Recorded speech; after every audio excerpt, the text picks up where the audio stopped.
ঠকাইছে ৰবিৰাম নাৰ্জাৰী মোক ৰাজ্যক ঠকাইছে। এই ইলেকশ্যন সময়ত কৈছিল আপোনাৰ এইটো ৰাস্তাটো কৈছিলে আপোনাৰ চিচি ব্লক বনাই দিম। মোক জিতিলে মই চিচি ব্লক বনাই দিম, কিন্তু সেই জিতি হৈ পেলাই আকৌ এতিয়া MLA ভোট হৈ গ'ল, কিন্তু এতিয়ালৈকে চিচি ব্লক হোৱা নাই। সেইকাৰণে মই UPPL যোগদান কৰিলো। ৰাজু নাৰ্জাৰী এতিয়া আহিছে, আপোনালোকক কি কৈছে ৰাজু নাৰ্জাৰী এতিয়া আহি পেলাই ভালে, সেইকাৰণে মই যোগদান কৰিছো। ৰাজু নাৰ্জাৰী মানে এই ব্যক্তিগত ময়ো জানো, আৰু এই মোৰ সান্তালৰ যেনেকুৱা লিডাৰ বিলাক আছে সেইবিলাক ময়ো ভালো জানো। সেইকাৰণে মানে UPPL চৰকাৰে আগন্তুক দিনত 5 বছৰ ইমান ভাল চলিছে। মই আগন্তুক দিন পৰা BPF-ৰ কৰ্মী আছিল।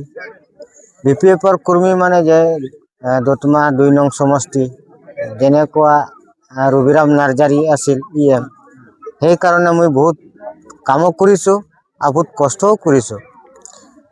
সেই যে ইলেকশ্যন সময়ত কৈছিল আপোনাৰ এইটো ৰাস্তাটো কৈছিলে আপোনাৰ চিচি ব্লক বনাই দিম। মোক জিতিলে মই চিচি ব্লক বনাই দিম, কিন্তু সেই জিতি হৈ পেলাই আকৌ এতিয়া MLA ভোট হৈ গ'ল, কিন্তু এতিয়ালৈকে চিচি ব্লক হোৱা নাই। ৰাজ্যক ঠকাইছে ৰবিৰাম নাৰ্জাৰী মোক ৰাজ্যক ঠকাইছে। সেইকাৰণে মই UPPL যোগদান কৰিলো। ৰাজু নাৰ্জাৰী এতিয়া আহিছে, আপোনালোকক কি কৈছে ৰাজু নাৰ্জাৰী এতিয়া আহি পেলাই ভালে, সেইকাৰণে মই যোগদান কৰিছো। ৰাজু নাৰ্জাৰী মানে এই ব্যক্তিগত ময়ো জানো, আৰু এই মোৰ সান্তালৰ যেনেকুৱা লিডাৰ বিলাক আছে সেইবিলাক ময়ো ভালো জানো। সেইকাৰণে মানে UPPL চৰকাৰে আগন্তুক দিনত 5 বছৰ ইমান ভাল চলিছে। এইটো বিষয়ে মই এইটো ক'ব খোজো, যেনেকুৱা যোনটো দেওবাৰ দিন আছিল, যোনটো হাগ্ৰামা চৰকাৰ বহিব ৰবিবাৰ দিন আছিল, ডক্টৰ হেমন্ত বিশ্ব শৰ্মা আছিল, কিন্তু সি কি কৈছে এতিয়া আপুনি চৰকাৰ কৰিছে কিন্তু বোমা বন্দুক ফুটিব নালাগে, নিজে হেমন্ত মামা কৈছে, কিন্তু এই গুচি গ'ল 4 মাস না 2 মাস হৈ গ'ল না 6 মাস হৈ গ'ল, কাৰিগাঁও জ্বলি গ'ল হাগ্ৰামা চৰকাৰ সময়তে।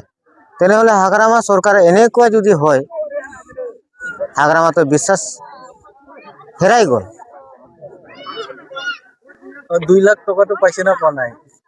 মই নিজে BPF কৰ্মী আছিল, ব্লকত গৈ পেলাই মোক কি কৈছিল আপোনাৰ তো লেখা পঢ়া মানুহ, আপোনাক গোটেই মেট্ৰিক পাছ ল'ৰাবিলাক 2 লাখ টকা কৰি পাব নাই।